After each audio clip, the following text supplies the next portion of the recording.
बिंदु संयुक्तं नित्यं ध्यायन्ति योगिनः कामदं मोक्षदं चैव ओंकाराय नमो नमः।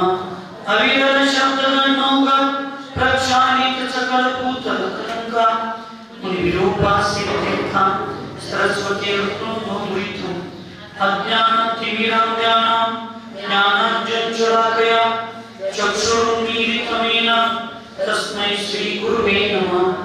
श्री परम गुरुभ्यो नमः। परंपराचार्य गुरुभ्यो नमः।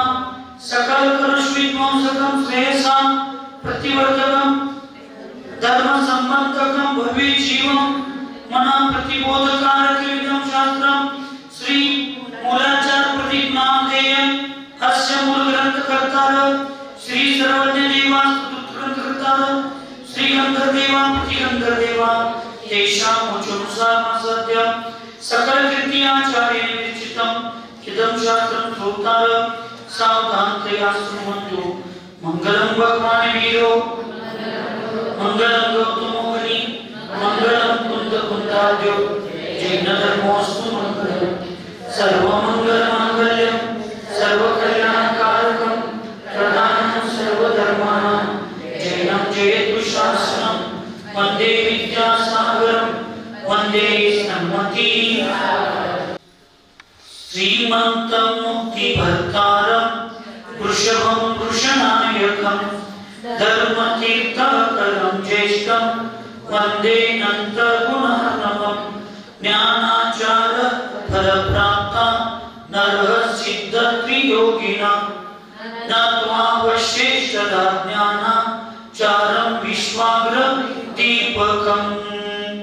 पंच परमेष्टि भगवान की जय हो। अहिंसा में विश्व धर्म की जय हो। सिद्धांत शास्त्र की जय हो। चारित्र चक्रवर्ती 20वीं सदी के प्रथमाचार्य शांति सागर जी महाराज की जय हो। संत शिरोमणि आचार्य गुरुवर विद्यासागर जी महाराज की जय हो। परम पूज्य आचार्य श्री चक्रकीर्ति महाराज की जय हो। चारित्र चक्रवर्ती प्रथमाचार्य शांति सागर जी महाराज की जय हो। संत शिरोमणि आचार्य गुरुवर विद्यासागर जी महाराज की शांत मुक्ति वत्सल रत्नाकराचार्य गुरुवर सन्मति सागर जी महाराज की कीर्तन 9 करोड़ महाराजों की आज के आनंद की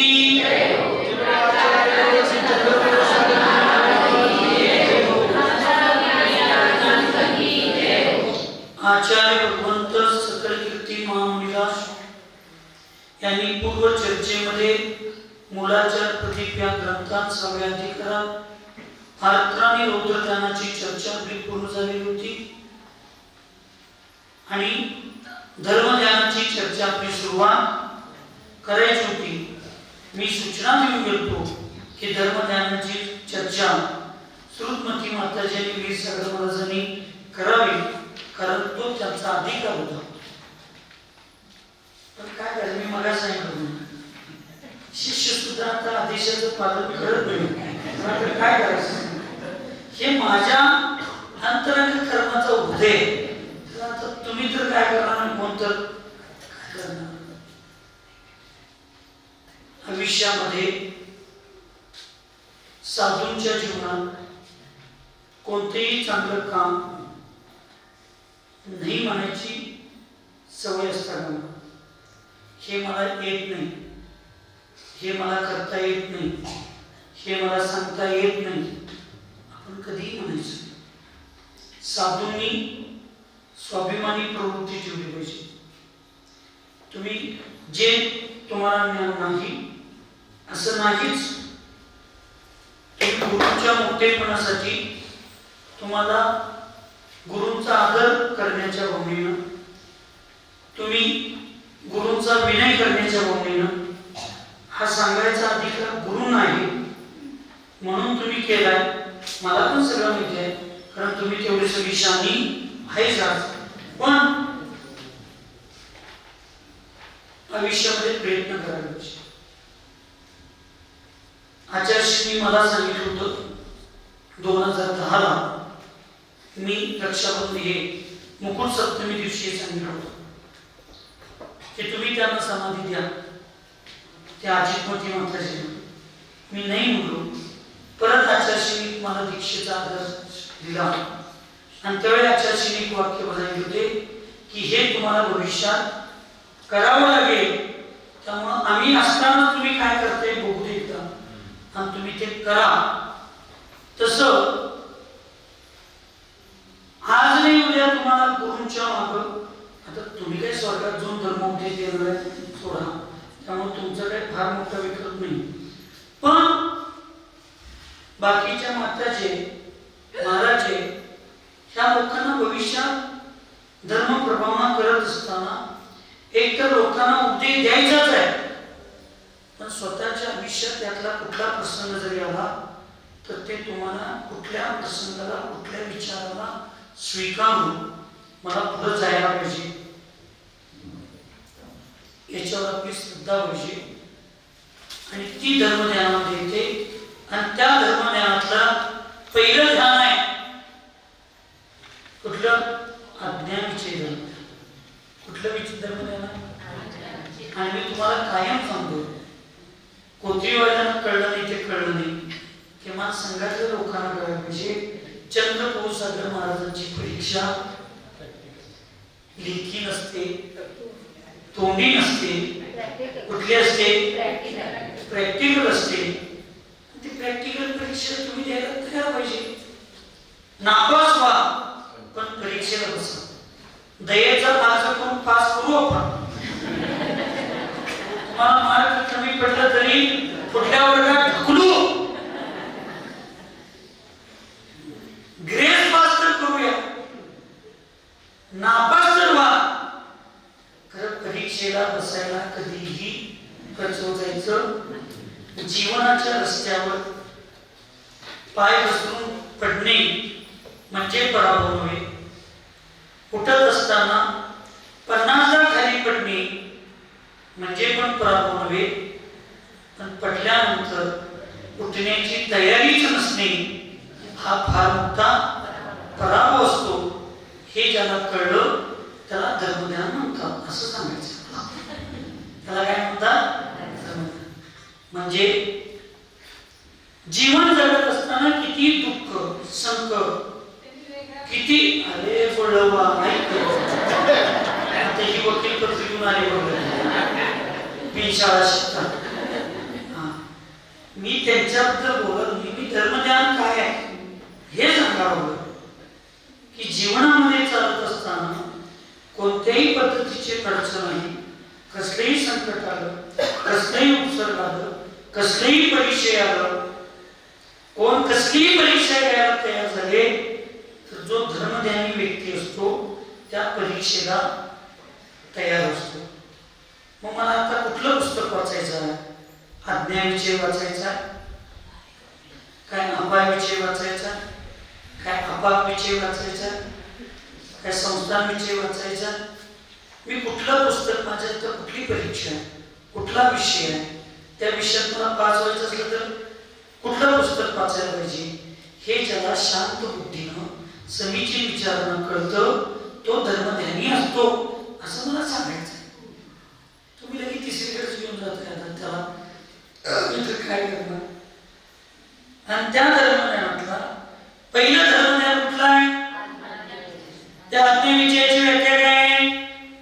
गुरुंनी जसं सांगितलेलं आहे, भगवंतांनी जसं सांगितलेलं आहे, जिनवानीमध्ये जसं सांगितलेलं आहे तसं ते बरोबरच आहे असं स्वीकारणं आणि तसं वागणं त्याला काय म्हणतात? आज्ञाविषय धर्मज्ञान. मग आता गुरुनी सांगितलं होतं जाताना आज्ञाविषय धर्मज्ञान लोकांची सगळ्यांची घ्यायला पाहिजे नको, त्याचा आनंद घ्यायला पाहिजे नको प्रॅक्टिकली, तर ते घेणं फार गरजेचं असतं. असो विनोदाचा भाग धर्मातनं आपण समजा धर्माचा अर्थ विनोदात्मक समजावून घ्यायला पाहिजे. असं जाता जाता विनोद रूपात सुद्धा आपली कोणी परीक्षा देऊ शकतो, तर त्यावेळी आपण सगळ्यांनी ते स्वीकारलं पाहिजे. स्वीकारलं पाहिजे, त्याला आनंदानं स्वीकारलं पाहिजे. कारण आज मी तुमच्या बाजूला बसलेलो आहे, तोपर्यंत तुम्ही स्वाध्याय सांगताना चुका, तुम्हाला चुकला तर मी ते परत ऐकून मी सांगू शकतो की महाराजजी तिथं असा विषय घ्यायला पाहिजे, तुम्ही असं बोलायला पाहिजे, तिथं असं करायला पाहिजे, असं आम्ही सांगू शकतो. तुम्ही बोललाच नाही आणि तुम्ही लांब गेल्यावर जर बोलायला लागला तर तुमच्या चुका कधीही आम्ही सांगू शकणार नाही. वीरसागर महाराज सारखं म्हणतात, आम्ही इथं खरेदी करायला हवं आणि बाजार नंतर इथनं बाहेर केल्यावर आम्ही आमचा व्यापार करणार. खरेदी घेतलेला माल लई दिवस जर तसाच ठेवला तर तो कुजतोय.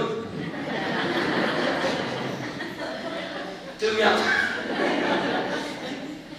व्यापार करायच्या मापाचा राहत नाही आणि व्यापार करूपर्यंत त्याची चोरी पण होऊ शकते, ते विसरू पण शकते, ते हरवू पण शकते. त्यामुळं सांगलीत मोठे व्यापारी असतात, त्यांच्याकडे बारके व्यापारी माल विकत घेतात त्या मार्केट यार्डमध्ये आणि आपल्या गल्लीत येऊन सांगलीतच विकतात. काल घेतलेला माल आज लगेच घेतात आणि उद्या आपलं जीवन आनंदी जगतात. तुम्ही आज गुरूंच्याकडे शिकलेले व्यवस्था ज्ञान तुम्ही संध्याकाळी शांत बसून चिंतन केलं. तुम्ही सगळ्यांनी घरात जाऊन परत एकदा ते आता तुमच्या भौतिक यंत्रावर त्याचा प्रसारित होतंय, त्याचा तुम्ही परत एकदा आनंद घेतला, ऐकला, त्याचं तुम्ही अनुपेक्षा केलं, तुम्ही त्याचं चिंतन केलं, तर यदा कदाचित जी मुलं तुमच्याजवळ असतात, जी महिला मुली तुमच्याजवळ असतात, कॉलेजच्या मुली वगैरे माताजींच्या बशी, जी मुलं तुमच्याजवळ शेतात काम करणारी किंवा नोकरीला जाणारी, ही मुलं तुमच्या आमच्या सेवेत असतात, त्या मुलांना त्यातलाच संदर्भ घेऊन काढीला जाताना आपल्या खोलीत बसल्यानंतर सहज आपण असं बसतो त्यावेळी त्यातलेच विषय घेऊन तुम्ही त्या मुलांच्या बशी मोठा होते किरकोळ तर व्यापार करायला पाहिजे. तुम्ही एकदमच मोठा व्यापार करतो म्हटलं तर कसं शक्य आहे? जरा किरकोळ विकायला पाहिजे, मग त्याच्यात फायदा तोटा बघायला पाहिजे आणि मग एकदम मोठा व्यापार करायला पाहिजे. एकदमच होलसेल दुकान घालतो म्हटलं तर कसं होईल? त्याचे दोन फायदे. ऐकलेलं परत तुम्ही बोलला तर ते परत लक्षात राहतं. एक, त्यामुळं तुमच्या ज्ञानावर करण्याचा क्षोभक्षम वाढतो. दुसरं, मग मुलांना या सगळ्या लोकांना घेऊन आपण जे बसतो त्या इकडचे तिकडच्या विषयांना घेऊन बोलल्यामुळे त्याच्यात जे अशुभ परिणाम होतात, त्याच्यात जो पाप कर्म होतो तो संवर होतो. म्हणजे तो असे जर आपण स्वाध्यायाचे विषय घेऊनच मुलांच्या जर बसावलो तर मग अशुभ कर्मांचा संवर, म्हणजे अशुभ कर्म थांबतात आणि शुभ पुण्य कर्माचा आश्रय होतो. ते आमच्यासाठी भविष्यात उपयोगाला येतात. म्हणून आपल्यापेक्षा मोठ्यांनी दिलेली सूचना आदेशाच्या रूपात जो स्वीकारतो आणि तुम्ही बोलताना बोला, हा विषय मी पहिल्यांदा शिकवायला लागलो, ह्या विषयाबद्दल मला जास्त शिकवतात, जे सगळं शिकवतात ते मस्त. त्यांनी पण ते आम्ही मागे बघत होतो 2 वर्षाच्या पूर्वी फेसबुकवर रत्नखंड सावकाच्या काय भक्तांवर हिलिंग बिलिंग सगळं करत होतं. एकच फक्त किलिंग चालू आहे. मोठा आहेस तू एकटाच सांग, पण मी पण तुमचा बाप आहे सगळ्यांचा, तसं काय मला कच्चं समजू नका. सगळे येते सगळ्यांना आदर मान सन्मान ठेवलाच पाहिजे. पण हे आदर मान सन्मान ठेवत असताना पृथ्वीवाल्यांच्या मनात एकट्याच्या सुद्धा मनात येता कामा नये. त्यावेळी चंद्रपूर सागर महाराजांचा स्वाभिमान, सन्मती सागर महाराजांचा स्वाभिमान आणि श्रुतमती माताजींच्या अपेक्षेनं शीतल सागर आणि सन्मती सागर महाराज, चंद्रपूर सागर महाराजांचा स्वाभिमानानं पार मान ताट राहील. मोठे महाराज गेले पण बारक्या महाराजांनी त्या विषयाची खिंड लढवली. शिवाजी महाराज जरी वर गेले असले तर बाजी प्रभूने खिंड लढवली. मग ती खिंड लढवण्यासाठी जे युद्ध चालू आहे तिथं नाही, मी काय मोगलांच्या बरोबर लढणार नाही, मी इंग्रजांच्या बरोबर लढतो असं म्हणून चालत. आता कुठला शत्रू आहे आमच्या पुढं? मोगल आहे, त्यांच्याशी युद्ध करायला पाहिजे. आता कुठला विषय चालू आहे आपला? स्वाध्यायाचा. ह्या विषयी नसेल पुढचं जाऊ दे, मागे जे तुम्हाला जे कळलं कर्नाटकमध्ये दीपिकामध्ये त्या विषयाला घेऊन आम्ही त्याची उजळणी तर तेच विषय घेऊन करायला पाहिजे. म्हणजे परत मला एवढं सगळं रिव्हिजन करायला लागत नाही. हे रिव्हिजन करायला म्हणजे मला त्रासच आहे. म्हणजे त्रास कोणामुळे झाला होता? मग त्रास देणारे कसले शिष्य असतील? बरं की नाही? होय म्हणा.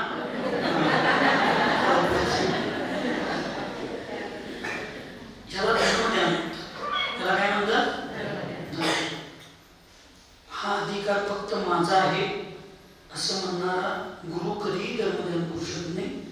आमचे सन्मती सागर महाराजजी आम्हाला कायम सांगत होते, म्हणून आम्ही आज तुमच्याबरोबर बसलो. ज्या गुरुला आपला शिष्य आपल्यापेक्षा मोठा व्हावा असं वाटतं तोच गुरु खरा गुरु असतो. तर त्या शब्दाचा अर्थ शिष्यानं गुरुंना सोडून जाऊन मोठं व्हायचं असं करायचं नाही.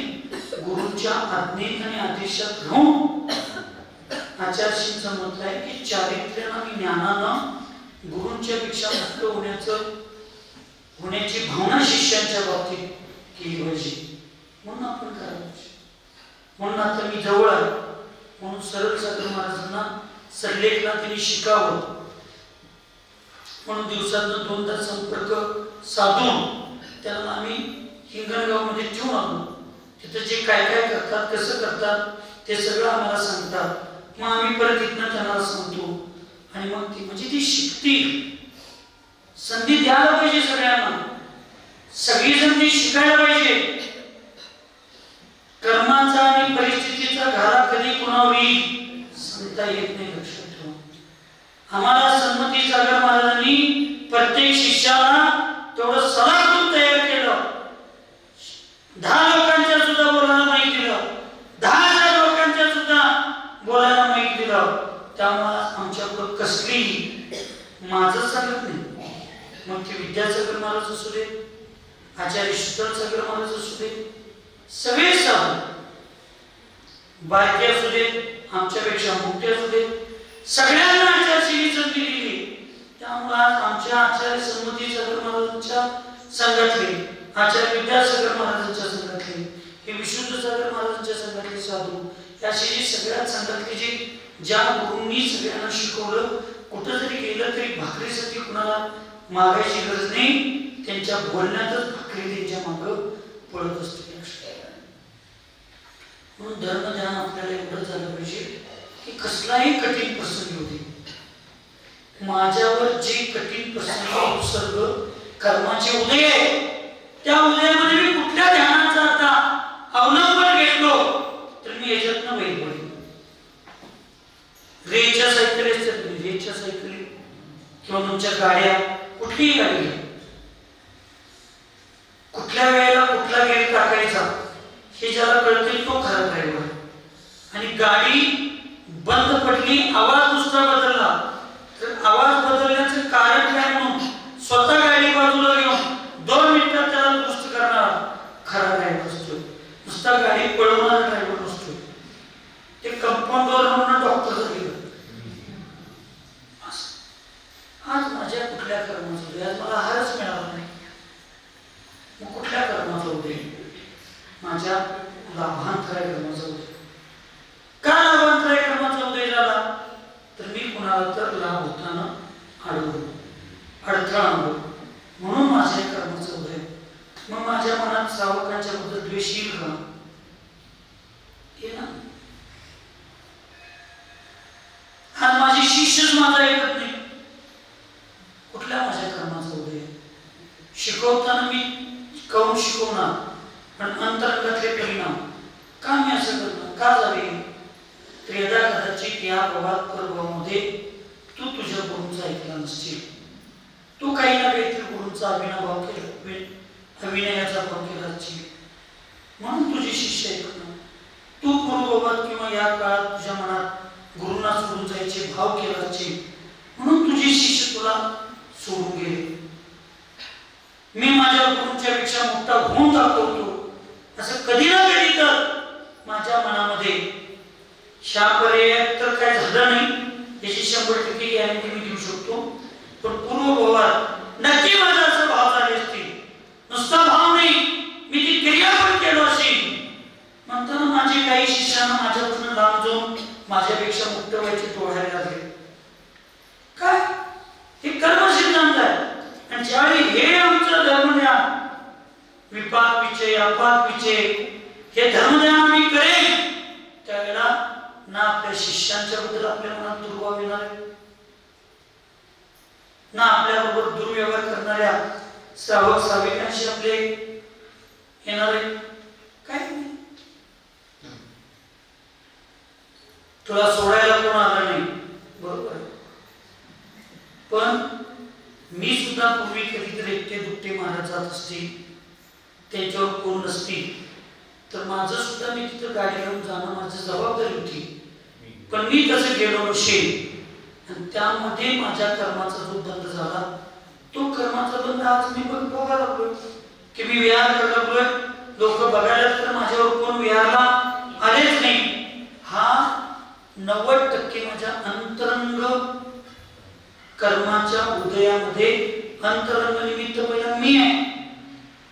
मग तुम्ही 10% निमित्त कोथरीवाले असू शकता, कुठलेही गावाले असू शकता, पण आम्ही 100% कोथरीला दोष देत असतो. स्वयं किए जो कर्म शुभाशु फल निश्चिती वे देते करे आम फल ध्येय अन्य तो स्वयं किए निष्फळ होते. मी केलेल्या कर्माचा सगळा दोष मी कोथरीवाल्यांना देत बसतो. मी पूर्वी केलेल्या पाप कर्माचा सगळं दोष मी जर माझ्या सगळ्या शिष्यांना देत बसलो, माझ्या भक्तांना देत बसलो तर मी फक्त पोपटासारखा तुम्हाला शिकवणारा व्यक्ती आहे. पण मी माझ्यामध्ये ते धर्मज्ञान नाही.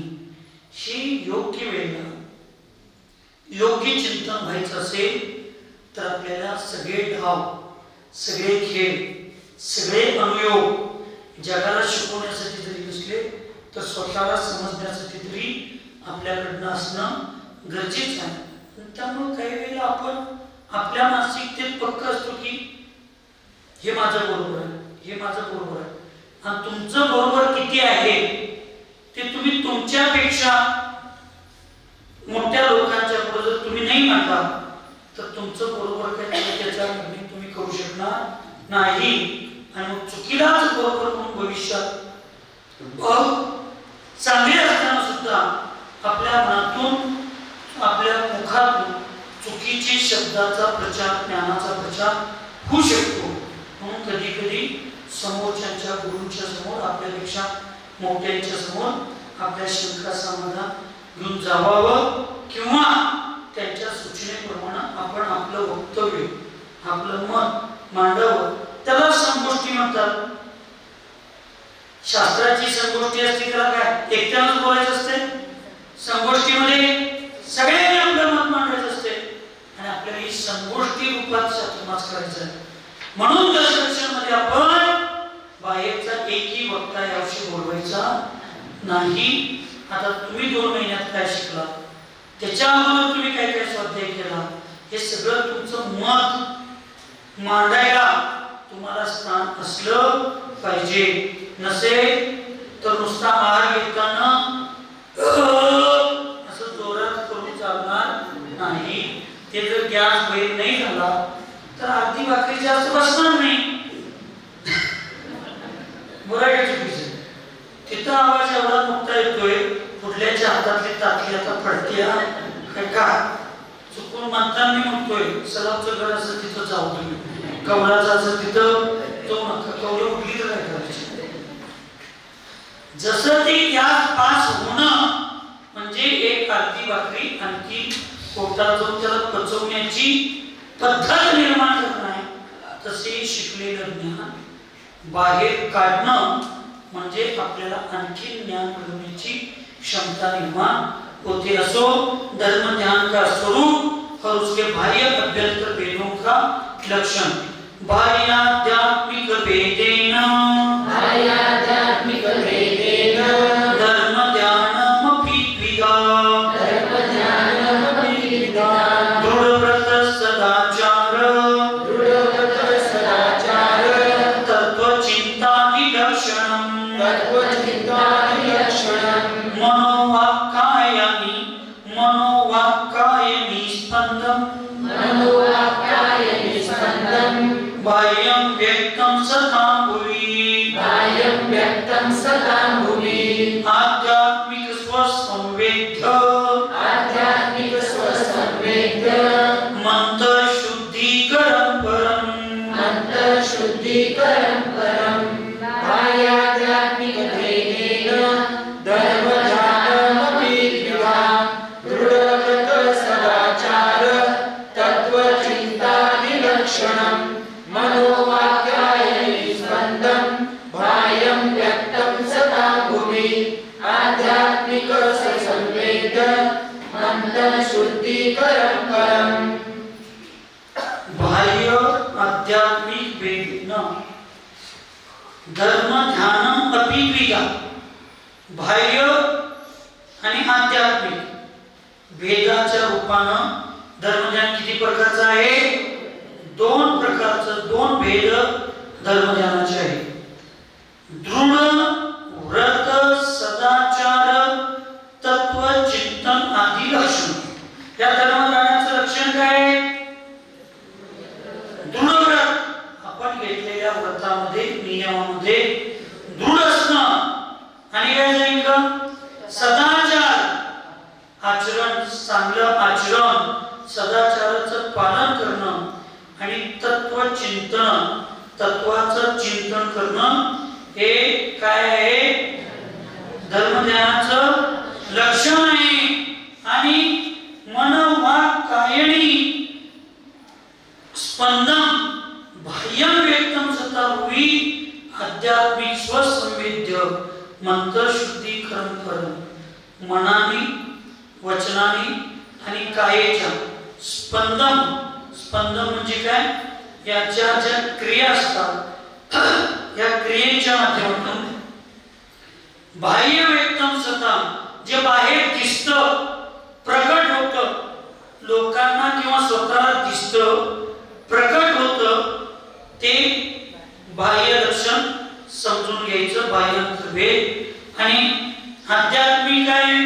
आध्यात्मिक स्वसंवेद्यम अंतःशुद्धीकरण परम्. बाह्य अंतरंग काय आहे? आध्यात्मिक भेद काय आहे? तर स्वसंवेद्य, जे मी बोलावे,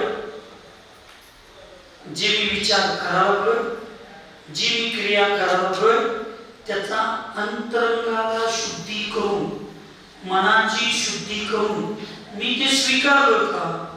त्याचा अनुभव करायला लागलोय का? मी आता मस्त इथं चांगलं तुम्हाला सांगितलं, मला आज अंतराय झाला हे उदाहरण सांगायला लागलोय. मित्र चौकीवाल्यांना बस म्हणा, अंतराय झाला काय झालं, किती खाल्लं, कसं झालं, आणि परत रात्रभर त्याला कसा चौका लावलो असं वाटायला नको.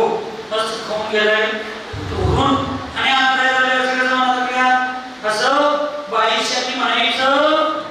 त्याला तो कंटाळा यायला हे लक्षण, हे उदाहरण द्यायला लागलो मी. आज माझं एक कार्य झालं नाही, मला भोजन व्यवस्थित आज मिळालं नाही, याचं कारण काय? मग मी तुम्हाला फार चांगलं सांगायला लागलो, माझं असं आहे, माझं तसं आहे. पण माझं प्रवचन बंद झालं, मनात ज्या व्यक्तीच्या आत्मा अंतराय झाला, जी व्यक्तीमुळे मला त्रास होतोय, ज्या व्यक्तीच्यामुळे मला उपसर्ग झाला, ती व्यक्ती पुढे आल्यानंतर परत माझ्या मनात आतलं शुद्धी नाहीच, मन शुद्ध, अंतःकरण शुद्ध नाही. तर मग काय? बाह्य लक्षण नुसतं आहे, अंतरंग लक्षण. चेलनारांनी उपसर्ग दूर केली, आणि श्रेणी राजा उपसर्ग केला. हे दोघही एक उपसर्ग करणार आहे आणि एक उपसर्ग दूर करणार आहे. हे त्या महाराजांना माहित होतं का नाही? पण दोघांना पण महाराजांनी काय दिलं? समान आशीर्वाद दिला. त्यावेळी महाराजांना तो म्हणा नाही महाराजी मी तुमच्यावर उपसर्ग केलोय. त्यावेळी महाराजी म्हणतात साधूंना उपसर्ग करणारा आणि उपसर्ग दूर करणारा दोघं समान असतात. माझ्याच बाह्य कर्माचा उदय होता अंतरंगातून. तू बाह्य निमित्त आहेस काही नाही बाबा आशीर्वाद. त्यावेळी साधूंचा खरा धर्म श्री राजाला कळला आणि तो सम्यक दृष्टी झाला. अंतरंग शुद्धी असेल तरच आम्ही खऱ्या अर्थानं धर्मध्यानी आहोत. खरोखर सांगा तुम्हाला तुमच्या आवडत्या गळ्याची शपथ खरं सांगा आम्ही बस्तीत मंदिरात आल्यानंतर आमच्या विपरीत विचार असणाऱ्या लोकांच्या बघितल्यावर आमचं अंतरंग शुद्ध असतं. आमच्या परिवारात आमच्या विरुद्ध जीवन जगणाऱ्या लोकांचं आमच्याकडे बघितल्यावर आमचं अंतरंग शुद्ध असतं नाही. म्हणून आपण फक्त बाह्य धर्म ध्यान करावं. देवपूजा, गुरुपस्ती, स्वाध्याय, संयम, तप आणि ध्यान, दान हे धर्मध्यानाचे बाह्य लक्षण आहे. अंतरंग लक्षण उत्तम क्षमा, मार्दव, आर्जव, सौत्य, संयम, तप, त्याग, अकिंचन्य, ब्रह्मचर्य, समता सर्वभूतेषु संयमी शुभ भावना हे आध्यात्मिक धर्मज्ञान आहे. म्हणजे नुसता देवपूजा गुरुपस्ती ह्याच्यातच आम्ही आपण करतोय हे काय बाह्य धर्मज्ञान. मग केवळ बाह्य धर्मज्ञानानं आमचं कल्याण होईल आणि हे केल्याशिवाय अंतरंग धर्मज्ञान होईल. मग एखादं कार्य करण्यासाठी बहिरंग आणि अंतरंग दोन्ही निमित्त आहे.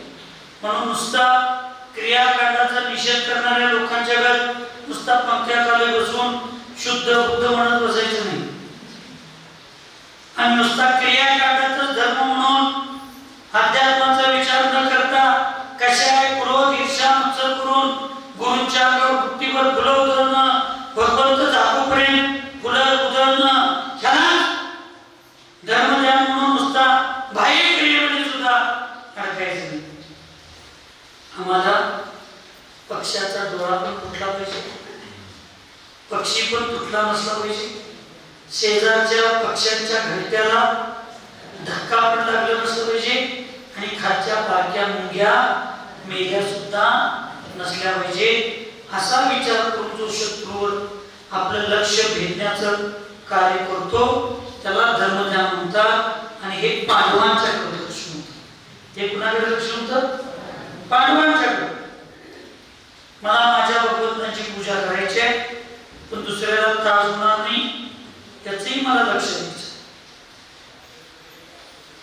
मला माझा धर्म साध्य करायचा आहे पण त्याच्यामुळे इतरांना कमीपणा दाखवेल असंही मला जगायचं नाही.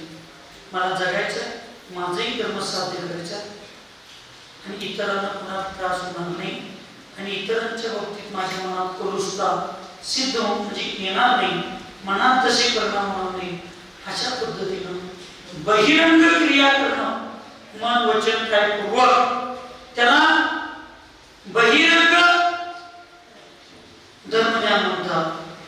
आणि त्या बहिरंग धर्माच्या अनादिकाल से जग में स्वामीन जग से सुचिता को माना शुद्ध निजातम रत्न को नहीं पहचान. तब सम्यक रत्न त्रैनिधि पानी श्री देव शास्त्र गुरु को जाऊं. विद्यमान श्री विसकितन कर सिद्ध प्रभु के गुण गाऊं. हे पाणी चढवताना इतकी सुंदर म्हणतात, त्या पाण्याला सुद्धा असं वाटतंय की ती भव्य जीवाच्या हातात मी आलोय. त्यामुळे ती एकेंद्रिय असून पंचेंद्रियपेक्षा आनंदी होत आहे. पण ते घालताना भाव परिणाम आला पाहिजे, आनंद यायला पाहिजे त्याचा. म्हणून भगवंतांची पूजा आणि गुरूंचा आहार कधीही एका हाताने करायचं नसतं. मला पद्धत बरोबर चुकीची कुणाबद्दलही मला बोलायचं नाही, पण नुसता हातात कसा आगी घेऊन स्वाहा करायची जी पद्धत चालू आहे ही जैन धर्माच्या विधीमध्ये चुकीची पद्धत चालू झाली. आळशी प्रवृत्ती, आळस. जे प्लेट मध्ये जळ असू दे, चंदन असू दे, सगळं असू दे, आता येथे ती पाण्याची इंडी घेतात. मग देवशास्त्र गुरु जन्म जला मृत्युविनाश नाही जलम निरोपामिती स्वाहा. आता हातात तुम्ही काय घेतला?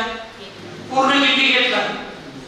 हा, ती पहिल्या पूजेत ते जल घातलाय, दुसऱ्या पूजेत तेच जल घातलाय. तेव्हा ते जल अखंड गिंडीतलं निर्माल्य होत नाही. आणि दिवा पहिल्या पूजेची ज्योत वेगळी आहे आणि दुसऱ्या पूजेची ज्योत वेगळी आहे, तरी दिवा निर्माल्य होतो. पण एका गिंडीतलं पाणी जे बदलत नाही आम्ही, ते ह्या पूजेचं पाणी त्या पूजेत वापरतो, तरी सुद्धा ते आमचं निर्माल्य होत नाही. एवढं चांगलं निर्मळ मन तुमचं आहे.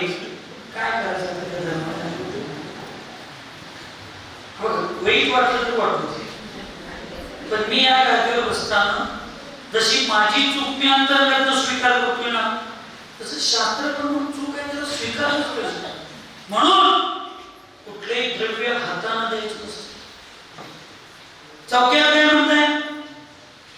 हातात म्हणून चमचे म्हणता येईल. आणि इथं प्लेट मध्ये घ्या, दोन्ही हातात प्लेट घ्या. शास्त्रामध्ये सांगितलं दशलक्षण पूजा जर तुमच्यात घेतला आणि मी जर तिथे असलो तर नक्की मी तुम्हाला सांगेन काय सांगायचं नाही. पण लक्षात ठेवा, नाभीच्या खाली कधीही द्रव्य जाता कामा नये. आपलं जे पूजन आहे ना, हातामध्ये प्लेट घेऊन छातीपासून असं वर किंवा छातीच्या वर, म्हणून जुनी लोक अशी करत होती पूजा. आता असं करत काही मी निंदा करत नाही, तरी चुकीची पद्धत आहे. हे शास्त्रात आगमन कुठं नाही. दोन्ही हाताने दान देताना मुनी महाराजांना दोन्ही हाताने, भगवंतांची पूजा करताना दोन्ही हाताने, नमस्कार एका हाताने आपल्यात करण्याची पद्धत नाही. आपल्यात नमस्कार दोन्ही हाताने करण्याची पद्धत आहे. तसं दान देताना, भगवंतांची पूजा करताना दोन्ही हाताने पूजा करायची. म्हणून तुम्ही तिच्यात चमचा घाला, ठीक आहे. प्लेट नसेल तुमच्याकडे, म्हणजे चहा प्यायला तरी कमी पडला असेल, घरात ठेवला असेल, प्लेट नसेल तर दिवे ठेवते. रक्षाबंधनला सगळ्यांना भेट नको.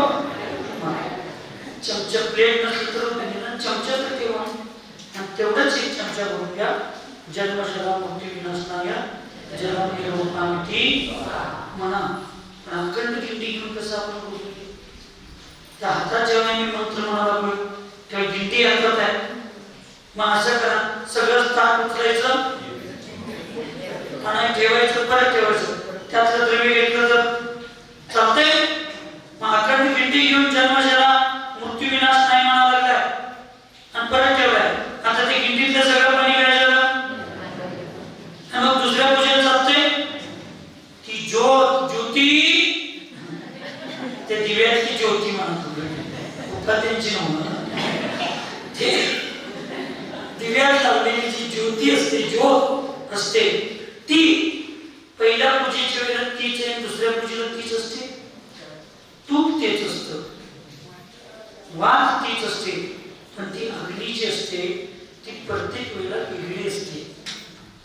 कृपाच्या माध्यमातून अग्नी, तिथं आम्ही निर्माल्य आहे म्हणून सांगतो.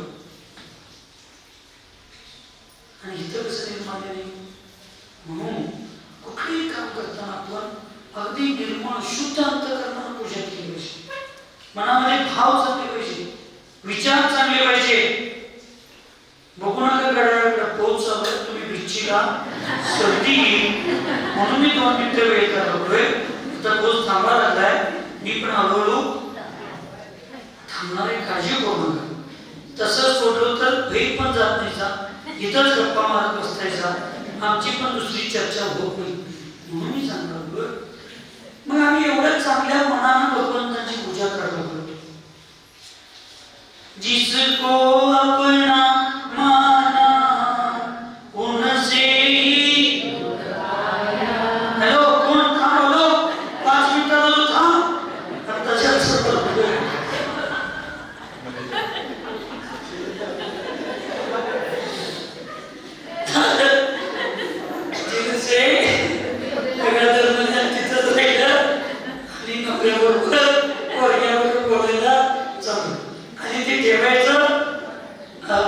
समस्या आहे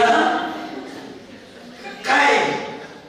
निदान ज्या भगवंतांनी सगळं सोडून मोक्षाची प्राप्ती केली त्या भगवंतांची पूजा मला मोक्ष मिळावा म्हणून करत असताना 1 अर्धा तास मी माझा प्रपंचातून मी आणि माझ्यातून प्रपंच बाहेर पडत नसेल तर मग ती पूजा बाह्य धर्मध्यान म्हणजे अंतरंग आध्यात्मिक धर्मध्यान होणार नाही. आणि हे समजावं म्हणून हे उदाहरण दिलं. कुणाबाबतीत निंदा करण्याची अपेक्षा इथं असत नाही. हे जुलै आय डोंट नो विश्लेषण उद्या पुढल्या सत्रामध्ये बघूया. सुखी रहे सब जीव जगत में, कोई कभी न घबरावे, कैर पाप अभिमान छोड़ नित्य नेम मंगल गाए. ओम नमः सबको क्षमा